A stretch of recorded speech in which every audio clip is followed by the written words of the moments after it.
जरा सोचिए, किसी बड़ी कंपनी का बोर्ड रूम, माहौल में टेंशन है और मेज पर दांव पर लगे हैं अरबों अरबों डॉलर। एक फैसला, बस एक फैसला, और कंपनी का पूरा भविष्य बदल सकता है। तो आखिर ये फैसले लिए कैसे जाते हैं? आज हम कॉर्पोरेट फाइनेंस के उसी सीक्रेट ब्लूप्रिंट को समझने वाले हैं, और वो भी एक ऐसी डील की कहानी से जिसने पूरी इंडस्ट्री को हिलाकर रख दिया था। 12 अरब डॉलर। एक मिनट रुककर जरा इस रकम के बारे में सोचिए। ये सिर्फ एक नंबर नहीं है।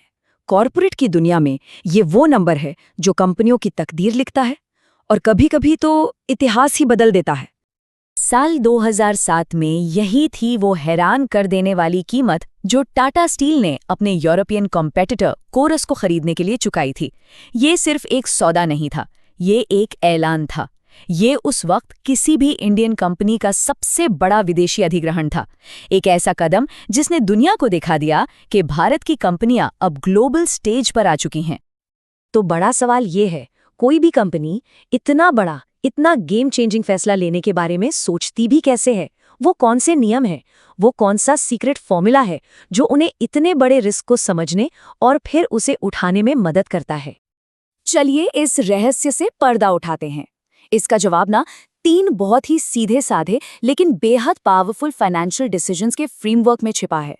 ये वो 3 पिलर्स हैं जिन पर हर बड़ा कॉर्पोरेट एम्पायर खड़ा होता है।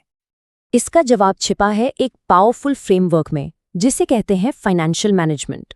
और नहीं, ये कोई बोरिंग किताबी थ्योरी बिल्कुल नहीं है।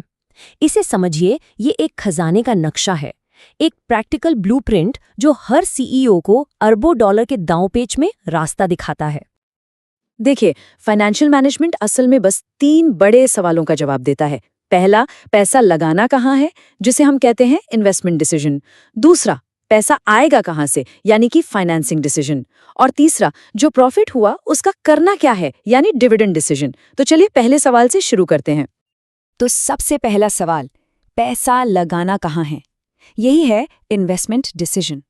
इसका सीधा सा मतलब है कंपनी अपने फंड्स को कहाँ इन्वेस्ट करे, किसी नई फैक्ट्री में, किसी दूसरे कंपनी को खरीदने में, या फिर नई टेक्नोलॉजी में, ताकि उसके ओनर्स यानी इन्वेस्टर्स के लिए सबसे तगड़ा रिटर्न बन सके। टाटा का कोरस को खरीदना एक क्लासिक कैपिटल बजटिंग डिसीजन था। ये कोई छोटा मोटा इन्वेस्टमेंट नहीं था।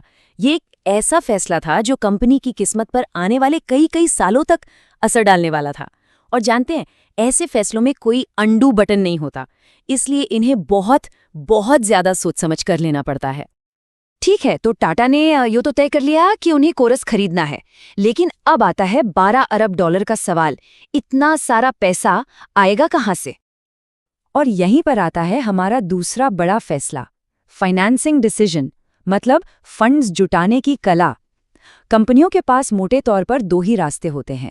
पहला, अपना पैसा लगाना, यानी ओनर्स का पैसा, जिसे हम इक्विटी कहते हैं, या दूसरा, किसी से उधार लेना, यानी कर्ज, जिसे हम डेट कहते हैं। और ये दोनों रास्ते एक दूसरे से बिल्कुल अलग हैं। इक्विटी यानी अपना पैसा, इसका मतलब है कंपनी की हिस्सेदारी बेचना। इसमें पैसा लौटाने की कोई टेंशन नहीं, लेकिन हाँ, कंपनी का कंट्रोल जरूर बढ़ जाता है। दूसरी तरफ है कर्ज। ये अक्सर सस्ता तो पड़ता है, पर इसे ब्याज के साथ चुकाना ही पड़ता है, चाहे कंपनी प्रॉफिट कमाए या ना कमाए। और यही एक बहुत बड़ा फाइनेंशियल रिस्क है। तो टाटा स्टील ने कौन सा रास्ता चुना? उन्होंने एक बहुत ही बोल्ड मूव लिया। इस डील को फंड करने के लिए उन्होंने 8 अरब डॉलर का भारी भरकम कर्ज उठाया। ये एक ऐसा फाइनेंसिंग डिसीजन था जिसने सबको चौंका कर रख दिया था। कोई कंपनी अपने बिजनेस को चलाने के लिए कितना अपना पैसा और कितना उधार का पैसा इस्तेमाल करती है, ये जो मिक्स होता है ना, इसी को कहते हैं कैपिटल स्ट्रक्चर। और टाटा ने अपने कैपिटल स्ट्रक्चर में कर्ज का मीटर बहुत बहुत ऊपर कर दिया था। और बस यहीं से रिस्क और प्रॉफिट का असली खेल शुरू होता है, क्योंकि कर्ज लेना ना एक 2-धारी तलवार की तरह है। ये आपको आसमान पर भी बिठा सकता है और जमीन पर भी ला सकता है।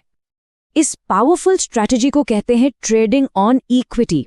इसका सीधा सा मतलब है दूसरों के पैसे यानी सस्ते कर्ज का इस्तेमाल करके अपने शेयर होल्डर्स के लिए प्रॉफिट को कई गुना बढ़ाना। अगर इसे सही तरीके से इस्तेमाल किया जाए तो ये एक फाइनेंशियल सुपर पावर है। लेकिन वो कौन सी पतली सी लाइन है जो इस सुपर पावर को एक खतरनाक हथियार में बदल देती है? कर्ज कब आपके लिए काम करता है और कब ये आपको डुबो देता है? चलिए देखते हैं, इसका जवाब ना बड़े ही हैरान करने वाले सिंपल से मैथ्स में छिपा है। चलिए इसे एक अच्छे सिनेरियो में देखते हैं। मान लीजिए एक कंपनी 4 लाख कमाती है। अगर वो कोई कर्ज नहीं लेती तो टैक्स के बाद हर शेयर पे उसकी कमाई यानी ईपीएस होती है 0.93। अब देखिए जादू, अगर वो 10 लाख का कर्ज लेती है तो ब्याज चुकाने के बाद भी उसकी ईपीएस बढ़कर 1.05 हो जाती है, और अगर वो 20 लाख का कर्ज लेती है तो ईपीएस और बढ़कर 1.40 हो जाती है। कमाल है ना, मतलब कर्ज लेने से शेयर होल्डर्स का प्रॉफिट असल में बढ़ रहा है। तो सवाल ये है कि ऐसा हुआ क्यों? इसका राज बहुत सिंपल है। कंपनी अपने इन्वेस्टमेंट पर 13.33% का रिटर्न कमा रही थी, लेकिन जो कर्ज उसे मिला था वो सिर्फ 10% की लागत पर था। ऐसे सोचिए कि आपने किसी से 10% पर पैसा उधार लिया और उसे 13.33% पर इन्वेस्ट कर दिया, तो जो एक्स्ट्रा 3.33% का प्रॉफिट है वो सीधा आपकी जेब में गया। यहां पर वो पैसा शेयर होल्डर्स की जेब में जा रहा है। लेकिन अब सिक्के का दूसरा पहलू देखिए। मान लीजिए बुरा वक्त आता है और कंपनी की कमाई घटकर 2 लाख रह जाती है। अब वही कर्ज जहर बन जाता है। बिना कर्ज के ईपीएस 0.47 थी, लेकिन 10 लाख के कर्ज के साथ ये घटकर 0.35 रह जाती है, और 20 लाख के कर्ज के साथ ईपीएस 0 हो जाती है। शेयर होल्डर्स का सारा प्रॉफिट भाप बनकर उड़ गया। तो यहाँ क्या गलत हुआ? ये एकदम साफ है। अब कंपनी का रिटर्न ऑन इन्वेस्टमेंट यानी आरओआई सिर्फ 6.67% था, लेकिन उसके कर्ज की लागत तो अभी भी 10% ही थी। ये बिल्कुल वैसा ही है जैसे 10% पर उधार लेकर ऐसी जगह इन्वेस्ट करना जहां सिर्फ 6.67% का रिटर्न मिले। आप हर रुपए पर पैसा गंवा रहे हैं और ये सारा का सारा नुकसान शेयर होल्डर्स को उठाना पड़ रहा है। यही कर्ज का सबसे बड़ा खतरा है। तो इन सभी मुश्किल फैसलों, रिस्क और प्रॉफिट के खेल के पीछे आखिर असली मकसद क्या है? कोई भी कंपनी ये सब करती क्यों है? कॉर्पोरेट फाइनेंस की दुनिया में बस एक ही अल्टीमेट गोल है, एक ही ध्रुव तारा, शेयर होल्डर्स की वेल्थ को मैक्सिमाइज करना। हर एक फैसला, चाहे वो कितना भी छोटा हो या बड़ा, बस इसी एक लक्ष्य को साधने के लिए लिया जाता है। इसका मतलब यह है कि हर फाइनेंशियल डिसीजन को सिर्फ एक ही कसौटी पर परखा जाता है। क्या इस फैसले से कंपनी के शेयर की मार्केट वैल्यू बढ़ेगी? अगर जवाब हाँ है तो ये एक अच्छा फैसला है, अगर नहीं तो ये एक बुरा फैसला है। बस इतना ही सिंपल है। तो ये सारी बातें हमें एक आखिरी और सबसे मुश्किल सवाल पर लाकर खड़ा कर देती हैं। किसी भी कंपनी के लिए कितना फाइनेंशियल रिस्क सही रिस्क होता है? यही वो अरबों डॉलर का सवाल है जिसका जवाब दुनिया का हर सीईओ और हर बोर्डरूम हर रोज खोजने की कोशिश करता है। और इसी सही बैलेंस की तलाश ही तो कॉर्पोरेट फाइनेंस का असली खेल है।